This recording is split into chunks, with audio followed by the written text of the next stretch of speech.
जैसे कि हम आपने पिछले वीक भी देखा होगा कि जब रियल एस्टेट की बात करते हैं, हमने शायद आपने प्रोमो में देखा होगा कि because why we talk about real estate is, मेरा पर्सनल इंटरेस्ट इसलिए था कि जब मार्केट बूम की थी तो मैंने इसको पढ़ना शुरू कर दिया। मैंने कहा व्हाट इट इज अबाउट, और यूथ ने उस वक्त इसके बारे में पढ़ना शुरू किया और मैंने कहा यार ये क्या ऐसी चीज़ है जिसपे माशा, यार मैं ये बात कर लूँ वैसे कि मतलब एक बंदा जो कल मेरे साथ घूम रहा था, आज वो मेरे साथ पैदल नहीं चल रहा, वो गाड़ी में घूम रहा है, ये क्या बात हो क्या रहा है, ये क्या चल रहा है यहाँ पे। बट आई मीन कि इतना बूम किया क्योंकि ये इंडस्ट्री खाली पाकिस्तान में शायद थोड़ी लेट आई। अगर आप इंटरनेशनली देखें तो बहुत सारी इसमें इन्वेस्टमेंट्स हो रही थी, इसमें बहुत सारी टेक्नोलॉजीज आ रही थी, एडवांसमेंट हो रही थी, इकोलॉजी को बूस्ट मिल रहा था। लेकिन यहाँ पर वो कहते हैं ना कि हम बड़ी देर तक यहाँ तक पहुँचते पहुँचते काफ़ी देर तक आ जाती है, देर के बाद आती है। अगर आप दुबई की बात ले लें, the biggest market at the moment अगर आप देखें रियल एस्टेट की, तो दुबई बहुत एक ऐसी है जहाँ पे एडवांसमेंट भी आ रही है, कंस्ट्रक्शन भी हो रही है और वहाँ पे बहुत सारे लोग इन्वेस्ट इसलिए भी कर रहे हैं because of course it's a big market with a bigger profit margin as well.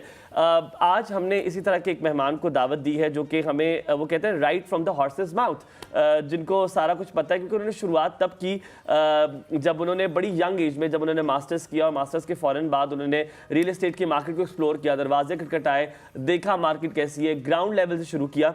जब भी वो कहते हैं जिसको सिल्वर स्पून मिलता है हलीमा, उनके लिए एक्सपीरियंसेस नहीं मिलते, उनको चीज मिलकर हाथ पे दे दी जाती है, उसके बाद जब पॉइंट में जाते हैं और फिर उनको पता लगता है कि अब क्या होगा। लेकिन जो आते हैं राइट आफ्टर एजुकेशन और उनकी सिर्फ एक ही फील्ड रहती है, जैसे हम दोनों हैं, अगर अगर हम दूसरी फील्ड्स में होते और हम इसमें ना करते तो आज शायद हम अभी बेहतर नहीं है, हम सीख रहे हैं, लेकिन हम इस तरह ना हो सकते। तो अब एक ही फील्ड को लेकर चले और 7, 8, 9 साल अगर आप एक फील्ड को ले चले और फिर करते करते आपकी प्रोग्रेस ऐसी हो कि आज आप सीईओ हो एक ऑर्गेनाइजेशन के, तो then that's a thing to be notice for.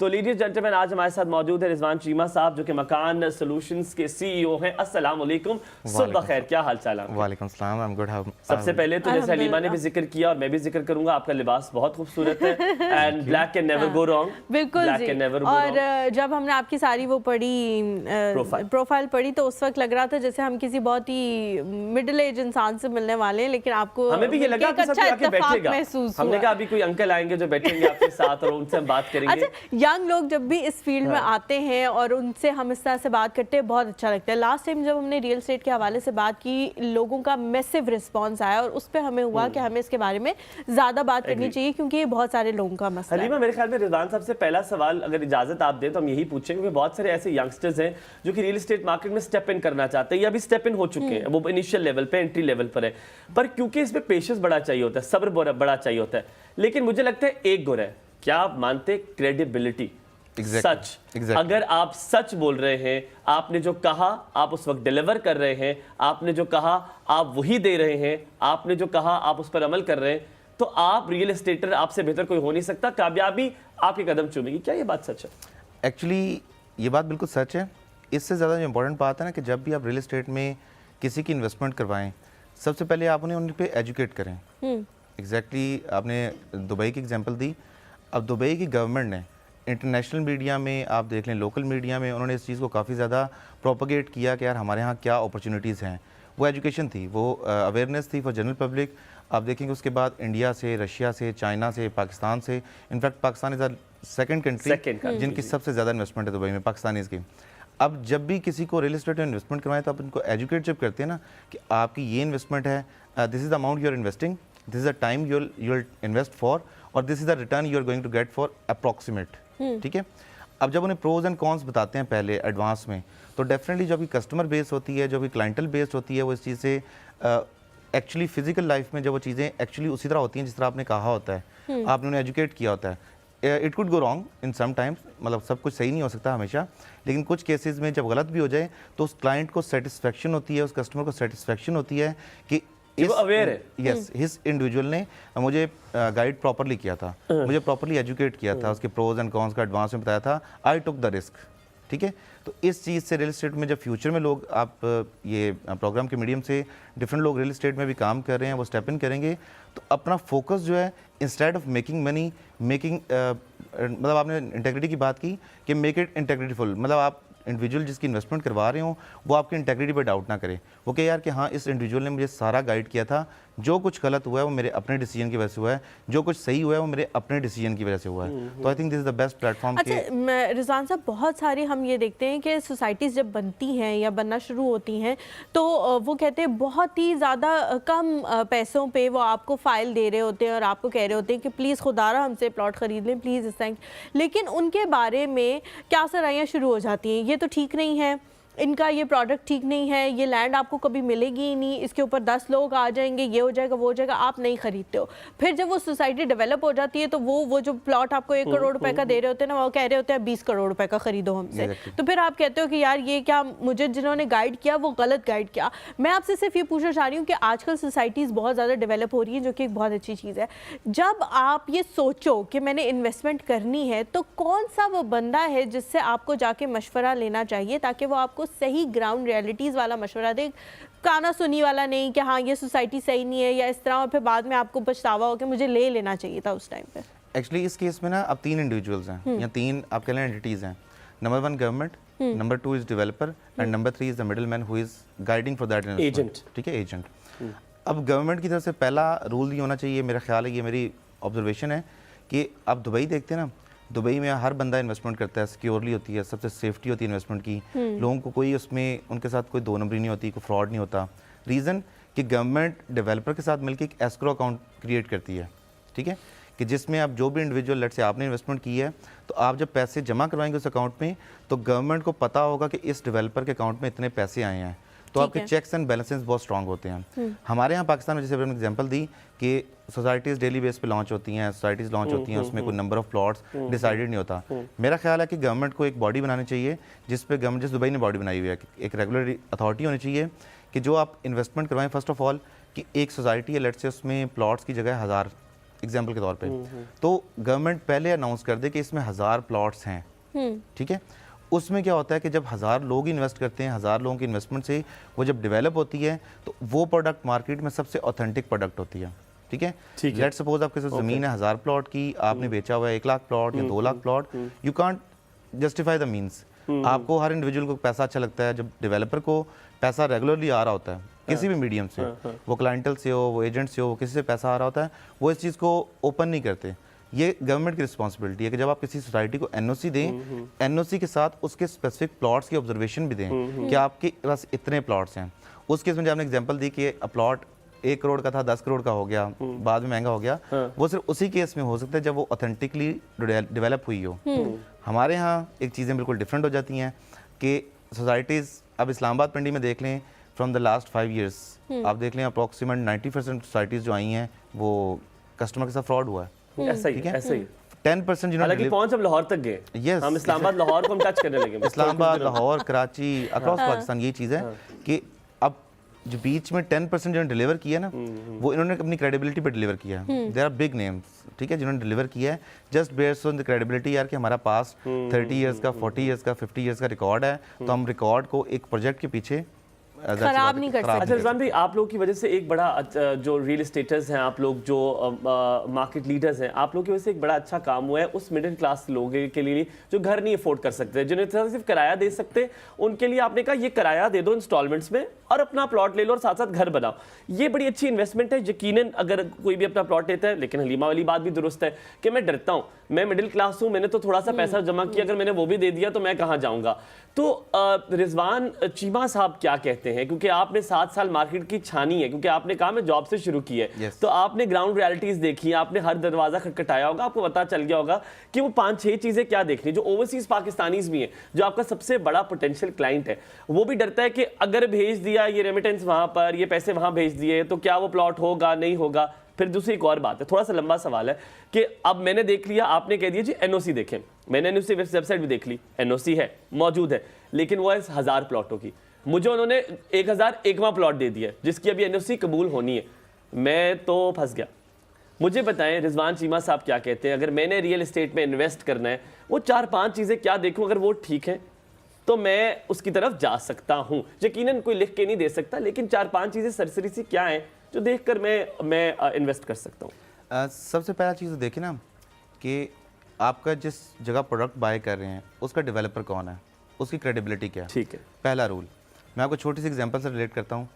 Capital development authority is owned by government of Pakistan. जी सर। जी जी यहाँ पे जो product mid 70s mid 80s में था 4,50,000 का, आज वो प्रोडक्ट 50 करोड़ का है। यस आपने देखा बिल्डिंग्स वहाँ बन रही थी जहाँ पे अलाउड भी नहीं था, लेकिन कुछ बड़े माफियाज ने करा ली। मैं खाली इस्लामाबाद की बात नहीं कर रहा, मैं कराची और लाहौर की बात कर रहा हूँ। आपने वहाँ पर बिल्डिंग्स देखी जहाँ पे उन्होंने कहा था कि यहाँ पे तो बिल्डिंग जिंदगी में कहीं बन नहीं सकती, लेकिन आपने रेत में बिल्डिंग बना दी।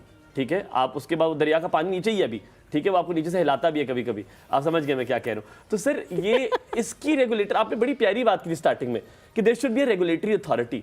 तो ऐसी कोई रेगुलेटरी अथॉरिटी नहीं हो जिसके लिए रूल्स सबके लिए बराबर हो। एक्चुअली अब इस बात का भी डिफरेंस 2 पॉइंट से आता है। मिड 80s में हमारी आबादी थी पाकिस्तान की 10 करोड़ जी 100 million.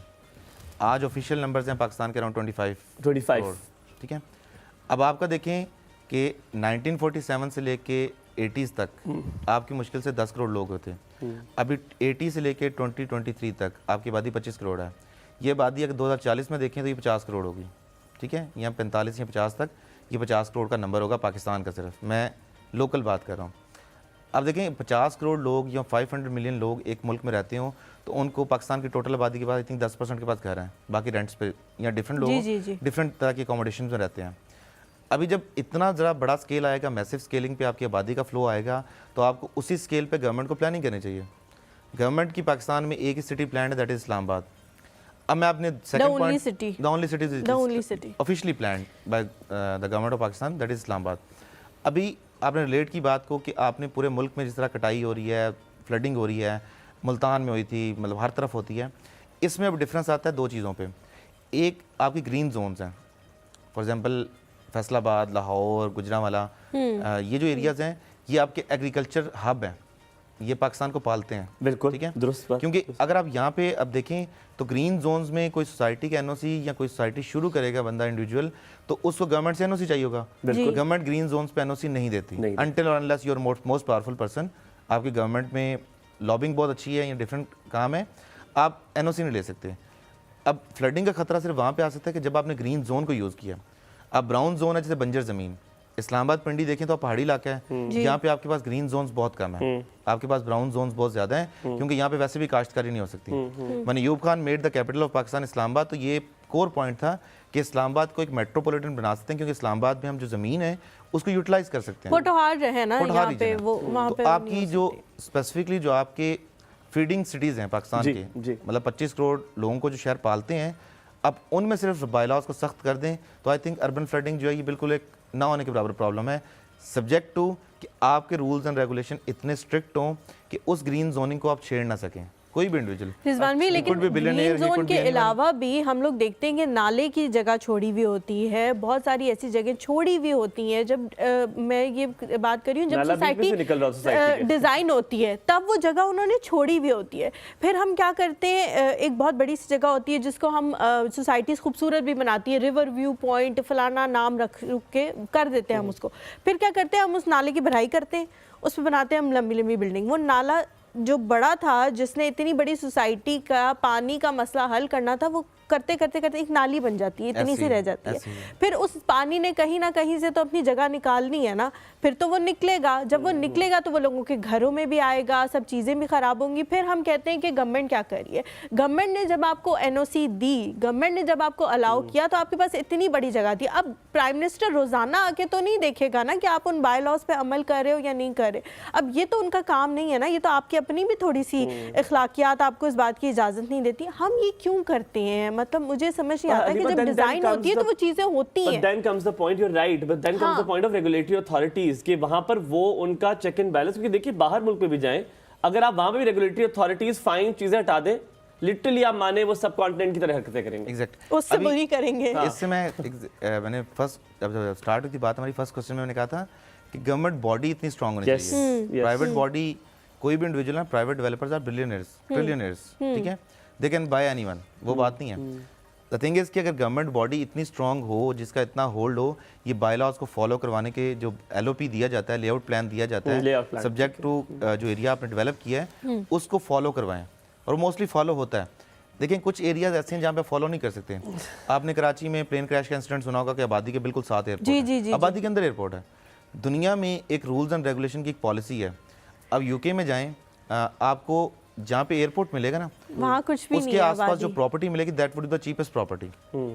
If someone by that property, let's sir हमारे तो ऐड में लिखा हुआ होता है कि एयरपोर्ट सिर्फ 1 मिनट दूर। एयरपोर्ट से 5 मिनट की ड्राइव 1 मिनट दूर। पे ये आलीशान आपको जो है ना बंगला अवेयरनेस नहीं है मिलेगा। इस चीज़ की कि अब जो डेवलप्ड कंट्रीज हैं, डेवलप्ड इकोनॉमीज हैं, आप G20 देख लें, G20 मतलब टॉप 20 कंट्रीज देख लें इकोनॉमिकली, उनमें जहाँ एयरपोर्ट होगा वो मेक श्योर करेंगे उस एयरपोर्ट के पास प्रॉपर्टी कोई बाय ना करे। लोग, मैं आपको कहूँगा, आप मेरे से लड़से मेरा फ्रेंड हैं, कोलीग हैं, भाई हैं, मैं कहूँगा वहाँ ना बाय करेंगे, वहाँ शोर आएगा, देयर इज अ कंसर्न, शोर आएगा, ठीक है। हमारे यहाँ पाकिस्तान में इस चीज़ को कंसिडर किया ही नहीं जाता। Noise pollution is not a problem for anyone, ठीक है, क्योंकि हम तो हर वक्त उसमें रह रहे हैं ना। Pollution is not the problem for anyone. अब आप देखेंगे डेवलप कंट्रीज में जाके एयरपोर्ट के पास प्रॉपर्टी सस्ती है, शहरों के अंदर महंगी है प्रॉपर्टीज, ठीक है, जहाँ पे 1 बेड अपार्टमेंट आपको मिलेगा लेट्स से एक प्राइस पे, एयरपोर्ट के पास आपको लग्जरी विला मिल जाएगा, ठीक है।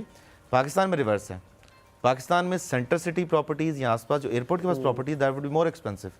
आप न्यू इस्लामाबाद एयरपोर्ट के पास जाएं, जो कनाल का प्लॉट लॉन्चिंग से पहले 5-6 लाख रुपए का था ऐसा ही है। मिड 2011 तक, आज वो प्लॉट 3 करोड़ का है, ठीक है।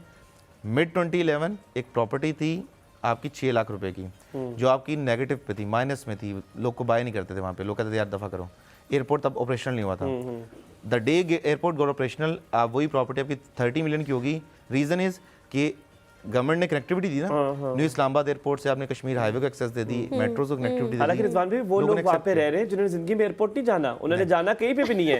अल्लाह माफ करे, मेरी तरह उनकी गुर्बत के हालात है, उन्होंने जाना और वो कहते हैं हम माशाल्लाह एयरपोर्ट के पास है। और आपने जाना किधर है, गुजरांवाला ज़्यादा से ज़्यादा जाना किसी फैमिली मेंबर को रिसीव करने चले जाएंगे मैक्सिमम। और वो भी कोई 5 साल बाद उनका कोई वो Yes. यूके गया हुआ होगा, जो कि लिटरली अच्छा। वीजा उससे वर्क लिया होगा और वापस नहीं आया होगा उसके बाद। सिर्फ वो बेचारे उसको लेने के लिए 5 साल एक बंदे के लेने के लिए आपने इतना महंगा प्लॉट खरीद लिए। किस वजह से एक और बड़े मजे की बात तब खरीदा होगा ना जब सस्ता होगा, अब तो बिक भी जाए तो एक और बड़े मजे की बात होती है, मुझे बड़ी अच्छी एडवर्टाइजमेंट लगती है, जो कि उसमें वो ये लिख देते हैं कि जी माशाल्लाह ये फैज़ाबाद से और इस्लामाबाद और रावलपिंडी से ये 15 मिनट के फासले पे। आप यकीन माने, मैंने कहा मैं थोड़ा फारिग हूँ, जिंदगी में काम नहीं है, मैंने कहा चलो चलते हैं सोसाइटी में। मैंने फिर 15 मिनट देखे कि यकीन माने 1.5 घंटे में पहुंचूं, और मैंने कहा मैं पूछूं भाई कौन सी गाड़ी, क्या आप जेट पे आएंगे 15 मिनट यहाँ पे पहुंचेंगे कैसे? एंड देन दिस फॉल्स, आप एंडोर्समेंट करते हैं, आप कुछ सेलिब्रिटीज को बुलाकर एंडोर्स करवाकर आप ऐसे कर देते हैं, वो बेचारे ओवरसीज वाले भी कर देते हैं। अब आपसे अगला सवाल जो मैंने पूछना है, उसके बाद ब्रेक लेंगे, वो सवाल ये है, फिर मैं वापस आके आपसे जवाब लूंगा। सवाल ये कि कोई सोसाइटी है, एक सोसाइटी का एनालिसिस में क्या करूं कि सोसाइटी बेस्ट फॉर लिविंग है।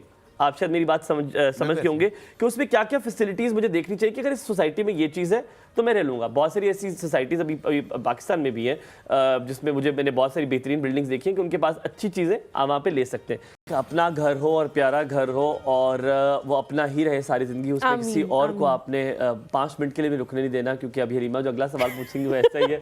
तो कोई भी अगर करीब से भी हो, आप मेरे सवाल का जवाब दे दें कि सोसाइटी में क्या होना चाहिए रिजवान भाई कि वो रहने के काबिल है, कि डिस्टेंस देखूं, फैसिलिटीज देखूं, एयरपोर्ट से कितना दूर होना चाहिए, जहाज मेरे घर से ऊपर से गुजर रहा है कि नहीं गुजर रहा, ताकि मेहमानों को बता सकूं ये आवाज़ देख रहे हैं जहाज गुजर रहा है हमारे, आपका नहीं है एयरलाइन का जो गुजर रहा है। तो क्या क्या होनी चाहिए फैसिलिटीज? आइडियली तो अगर देखा जाए तो पहली बात तो होनी चाहिए कि पाकिस्तान में ना वर्टिकल लिविंग को प्रमोट किया जाना चाहिए, कि आपकी वर्टिकल लिविंग से बाद एक बिल्डिंग है जिसमें सब कुछ आपकी ऑलरेडी अवेलेबल है। तो आपकी वो बिल्डिंग जो होगी वो सेंटर सिटी में होगी। सेंटर सिटी में बिल्डिंग है तो आपकी बिल्डिंग के अंदर ही आपकी जो जिम भी है, आपकी सारी चीज़ें हैं। मोस्टली आमतौर पे बाहर के मुल्कों में देखें तो उसी बिल्डिंग के अंदर स्कूल्स भी होते हैं, हर चीज़ अंदर होती है बिल्डिंग के, किंडरगार्टन और वो भी होता है जो सब कुछ अवेलेबल होता है। बच्चे किसमें छोड़ के जाते हैं आप? Day care, pre school, day care सब कुछ होता है वहाँ पे। लेकिन पाकिस्तान में चूँकि वर्टिकल लिविंग का कॉन्सेप्ट एक्सेप्टेबल नहीं है, माँ सिवाय कराची, हैदराबाद के, सिंध के इस पार्ट के अलावा पाकिस्तान में वर्टिकल लिविंग इतनी एक्सेप्टेबल नहीं है। पंजाब की और केपीके के लोग आपको एक्सेप्ट नहीं करेंगे कि अपार्टमेंट लें। वही कॉन्सेप्ट है ना, ज़मीन अपनी, छत अपनी, जमींदारी का सिस्टम उनके अभी तक दिमागों से निकला नहीं है। बिल्डिंग बनी वो ज़मीन मेरी हो, बिल्कुल ऐसे ही। अभी पाकिस्तान ना वर्टिकल हॉरिजॉन्टली एक्सपेंड कर रहा है सारे सिटीज़ इस्लामाबाद में ना। मैं पहले आपकी बात तो मैंने एग्जांपल दी थी कि 2005 में इस्लामाबाद था फैज़ाबाद पे, 2010 में आ गया खन्नापुल तक, 2015-20 तक आ गया आपका रवात तक। बाय 2030 यूल सी कि गुजर खान भी आपके इस्लामाबाद के अंदर आ जाएगा। इस साइड से आप टेक्सला का सिटी अप्रॉक्सीमेट अंदर आ चुका है इस्लामाबाद के, ये मार्गल एवेन्यू बनने के बाद। Like Taxila is 5 minutes away total. बिल्कुल ऐसे ही। अभी न्यू इस्लामाबाद एयरपोर्ट देख लें कितना वर्टिकल एक्सपेंड कर गया।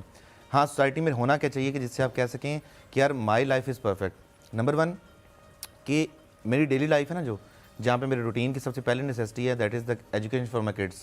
पहले बच्चों के एजुकेशन के लिए अच्छे इंस्टीट्यूशंस हों, अच्छे स्कूल्स हों, पहली प्रायोरिटी। सेकंड प्रायोरिटी उन्हीं बच्चों के लिए ग्राउंड्स हों, उन्हीं बच्चों के लिए आप ऐसा देखें कि डिफरेंट क्रिकेट ग्राउंड्स हों, फुटबॉल ग्राउंड्स हों, जॉगिंग ट्रैक्स हो बुजुर्गों के लिए, पार्क्स हों।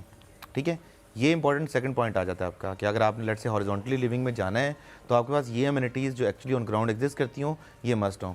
नंबर 3 कि उससे आपकी जो नियर बाय हेल्थ केयर की प्रोडक्ट्स हैं और आपकी एजुकेशन की प्रोडक्ट्स हैं, वो डिस्टेंस कितना है उनका। फॉर एग्जांपल एक जगह आपने सोसाइटी में प्लॉट ले लिया, वो सोसाइटी लेट से इस्लामाबाद से 1.5 घंटा दूर है। आपके लेट से किसी फैमिली में कोई किसी को भी कोई इंसिडेंट हो जाता है, हादसा हो जाता है रिगार्डिंग द हेल्थ इशू, तो आप जब तक उन्हें हॉस्पिटल लेके आएंगे would be expired. That's true. ठीक है, दैट इज़ टोटली नॉनसेंस ना कि कैसी जगह पे रह रहे हैं कि जो आपके सेंटर सिटी हॉस्पिटल से 1.5 घंटे की ड्राइव पे है। ऐसी जगह पे हों कि जहाँ पे आपकी बेसिक पहली चीज़ एजुकेशन, सेकंड हेल्थ, ये जो आपकी मैंने ग्राउंड से एग्जांपल दी है। थर्ड कि आपके पास वो ऐसा एरिया हो कि जो आपकी यूनिवर्सिटीज़ और हॉस्पिटल्स जो की पॉइंट्स दो। हायर एजुकेशन के लिए देखें कि आप देखें मोस्टली शहरों में क्या पाकिस्तान में होता है कि नर्स एक कोने पे है, लोग दूसरे कोने से इस्लामाबाद से पढ़ने आते हैं सुबह 2 घंटे लगा के। 2 घंटे क्लास है, 2 घंटे लगा के आए, 2 घंटे लगा के वापस चले गए। रिजवान भाई उन्हें फर्क भी नहीं पड़ रहा। मैं तो यकीन माने मैं तो फौत हो जाऊँ, वो तो बिल्कुल ठीक है। आपने वर्टिकल लिविंग की बात की, मैं उसके बारे में थोड़ा सा आपसे पूछ रहा हूँ। अब मैं अगर जहाँ पे भी रह रहा हूँ, कॉलर भी लेने लगा, मैं से कह रहा हूँ जैसे अभी मैं जा रहा हूँ वहाँ वर्टिकल लिविंग नहीं है, कुछ भी नहीं है, बट द पॉइंट इज कि वो तो हो जानी है, वर्टिकल लिविंग हो जानी है। 5 साल दे दें आप उसको, वहाँ पे सब कुछ खुल जाएगा, सब कुछ आना शुरू हो जाएगा। ये भी तो एक कॉन्सेप्ट।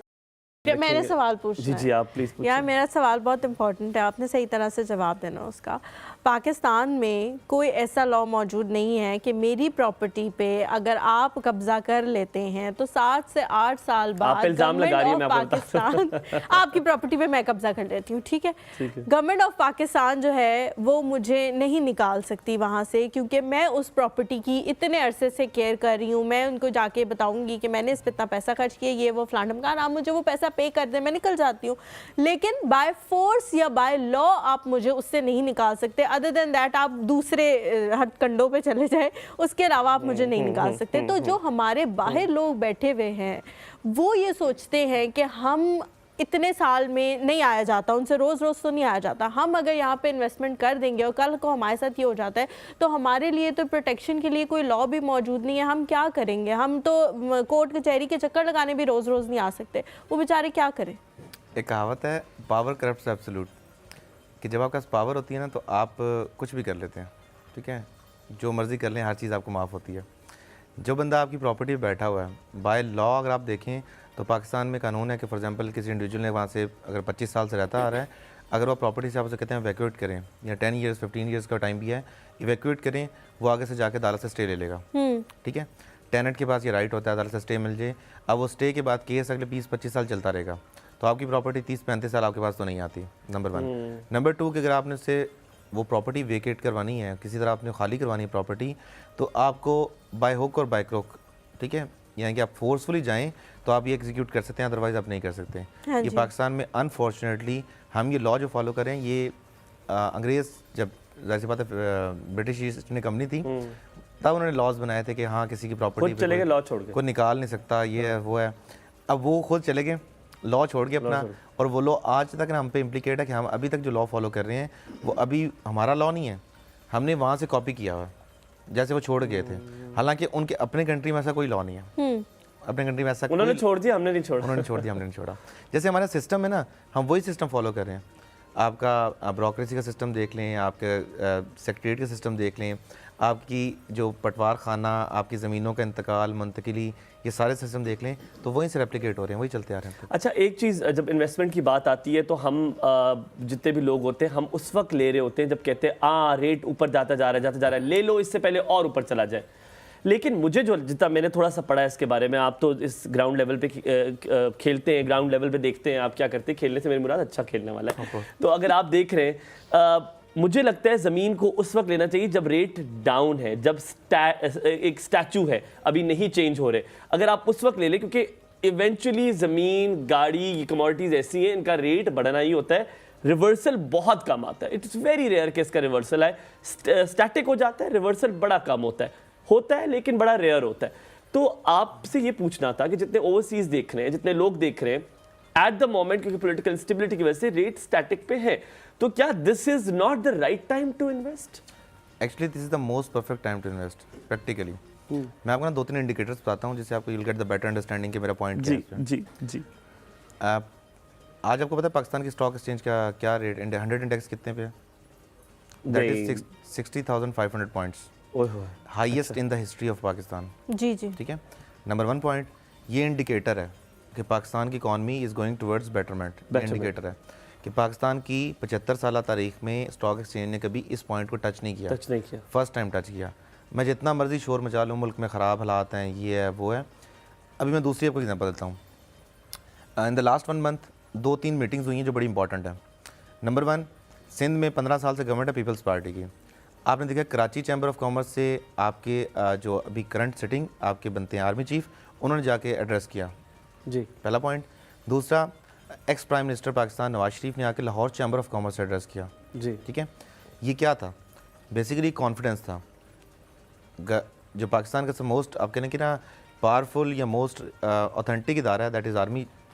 आर्मी के जो चीफ हैं उन्होंने जाके बिजनेसमैन को एड्रेस किया कि हाँ आपके जो कंसर्न्स हैं हम इनको एड्रेस करते हैं, इंश्योर कि अगले 5 सालों में यहाँ पे बहुत ज़्यादा स्टेबिलिटी आए। नवाज शरीफ ने chamber of commerce, he is not the prime minister, he is the ex prime minister, ex convict as well. ठीक है, उन्होंने एड्रेस किया लाहौर चैम्बर ऑफ कॉमर्स को। तो लाहौर चैम्बर ऑफ कॉमर्स का मतलब ये था कि prime minister Nawaz Sharif is going to be in power in coming election, this is for sure. Number 3, आपने कल देखा या परसों 2 दिन के अंदर last acting prime minister and army chief was in Dubai. जी, कतर और Dubai, yes, from EU। $25 billion Pakistan में इन्वेस्ट होने जा रहा है। ये 3 इंडिकेटर जो मैंने बताए ना आपको, इससे आपको ना एक इंडिकेशन मिल रही है कि अगला पाकिस्तान के 3 साल ना बहुत बूमिंग होंगे इकोनॉमिकली, क्योंकि आपके पास देखें दुनिया की सबसे चीपेस्ट लेबर है। 25 करोड़ की आबादी है। जो आपकी किसी डेवलप कंट्री में जाएं तो जो पर डे सैलरी है ना किसी इंडिविजुअल की, यानी कि 8 आवर्स काम करते हैं, जो एक दिन में कमाते हैं, लेट्स से जी $120-125 या $130, पाकिस्तान की वो मंथली इनकम है 35,000-40,000 रुपये सैलरी, नॉर्मल सैलरी एक इंडिविजुअल की। अब ये जो लेबर है इसके पास जब मैन्युफैक्चरिंग स्टार्ट होगी, दुबई से इन्वेस्टमेंट, बाहर के मुल्कों से इन्वेस्टमेंट आएगी, CPEC में इन्वेस्टमेंट होगी, तो आपके इंडिकेटर्स मुल्क को बेटरमेंट की तरफ लेके जा रहे हैं। ये मैंने पहले सवाल को एड्रेस किया कि बेटर होने जा रहा है कि नहीं। सेकंड इज़ कि आपने सवाल किया था कि आप किस टाइम इन्वेस्ट करें तो प्रॉपर्टी बेनिफिशियल होते हैं। देखें, एक लो टाइम्स होते हैं, हाई टाइम्स होते हैं। जैसे समंदर में एक लो टाइड होती है, एक हाई टाइड होती है। लो टाइड पे जो शिप होती है बिल्कुल स्मूथ सेलिंग कर रही होती है। हाई टाइड पे आपकी जो सेलिंग अप्स एंड डाउन आती है, फ्लक्चुएशंस। पाकिस्तान की ना अभी इस वक्त राइट नाउ इकोनॉमिकली सिचुएशन पिछले 1.5-2 साल में ख़राब हुई है। लेकिन यार पाकिस्तान की जियोग्राफिकली ऐसी लोकेशन है कि आप दुनिया से इग्नोर कर नहीं सकती। आप ऐसे पॉइंट पे बैठे हैं कि आपके पीछे 5-6 लैंडलॉक्ड कंट्रीज़ हैं। अफ़गानिस्तान दुनिया में एक वाहिद मुल्क है जो पाकिस्तान अगर अपने राउट्स बंद कर दे, अफगानिस्तान के लोग भूखे मर जाएंगे। ठीक है, डिफरेंट कंट्रीज़ हैं, आप उनकी सप्लाई रोक देंगे तो डेफिनेटली उनको हर्ट होगा। तो जियोग्राफिकली एक मुल्क के साथ इकोनॉमिकली अगर आप डिस्पैरिटी करते हैं पाकिस्तान के साथ, तो आप पूरे रीजन के साथ कर रहे हैं। That is not possible. आप देखें पाकिस्तान के जितने मर्जी हालात ख़राब हो जाएं तो इंटरनेशनल बॉडीज़ को पाकिस्तान को इग्नोर करने की पॉसिबिलिटी नहीं है।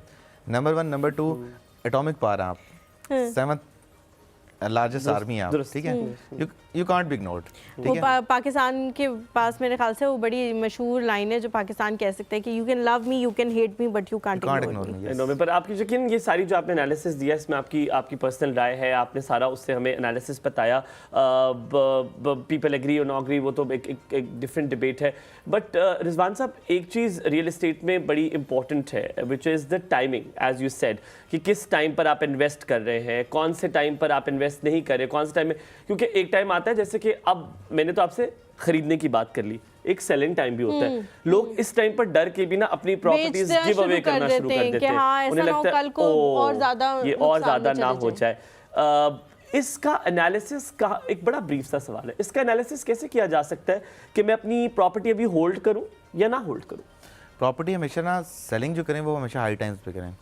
जब मुल्क के हालात बहुत अच्छे हों, प्रॉपर्टी बूम कर रही हो, तो आप हमेशा ये सोचते हैं लेट्स से एक प्रॉपर्टी 50 लाख की थी वो 1 करोड़ की होगी, कहते हैं यार इतनी अच्छी प्रॉपर्टी महंगी होगी ये 2 करोड़ की भी हो जाएगी। वो राइट टाइम होता है सेल करने का। इस लालच में ना रहे हैं कि वो 1 करोड़ की होगी तो 2 करोड़ की भी हो जाएगी, ठीक है, उसको सेल कर दें। जो बेस्ट टाइम होता है बाइंग का वो होता है लो टाइम्स। जो पाकिस्तान में फॉर एग्जांपल अभी प्रॉपर्टी में बेसिकली डिमांड एंड सप्लाई है ना, कि मार्केट के अंदर लेट से प्रॉपर्टी बेचने वाले ज़्यादा हैं और ख़रीदने वाले कम है तो प्रॉपर्टी का रेट गिर जाएगा, ठीक है। ख़रीदने वाले ज़्यादा हैं और बेचने वाले कम है तो प्रॉपर्टी का रेट ऊपर चला जाएगा। बिल्कुल ऐसे इस केस में हमेशा भी करते हैं कि जो लो टाइम्स होते हैं ना वहाँ प्रॉपर्टी बाय करें। आपको मार्केट में 10-50 लोग बेच रहे हैं, आप बायर हैं, तो आप लोएस्ट प्राइस वाले इंडिविजुअल से बाय कर लेंगे, ठीक है। जो सबसे कम रेट पे आपको चीज़ देगा उससे आप खरीद लेंगे चीज़। हाई टाइम्स में आप जैसी हाई टाइम स्टार्ट हो, जो सबसे अच्छी ऑफर आपको आए प्रोडक्ट बेचने की, तो प्रोडक्ट को सेल कर दें, ठीक है।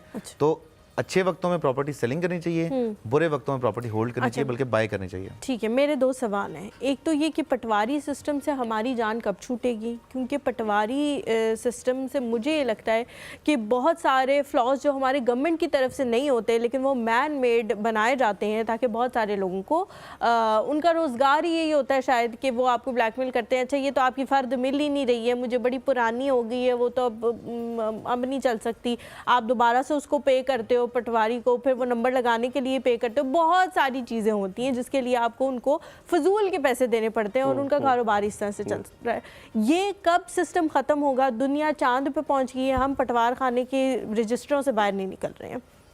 दूसरा ये कि वो लोग बहुत दफ़ा ये भी कहते हैं हाँ ये तो प्लॉट जिसके नाम पे था वो तो खातून, बहुत सारे लोगों ने अपनी बीवियों के, बच्चों के, बेटियों के नाम पे लिया हुआ होता है, वो तो खातून ही मर गई है, खातून बाहर गाड़ी में बैठी इंतज़ार कर रही होगी कि मेरा मियाँ भी अंदर से आएगा, वो कहेगा मर गई है वो।